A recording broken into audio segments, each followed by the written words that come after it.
બીજો સ્પેલિંગ કયો છે? બોક્સ. કયો સ્વર લાગશે? એ.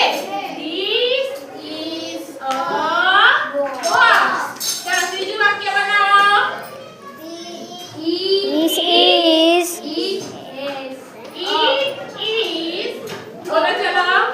a It is. is કયો સ્પેલિંગ છે? apple. એપલને શું લાગશે?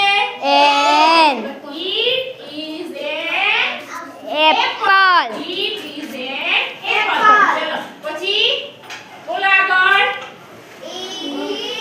Is umbrella કયો સ્વર આવશે?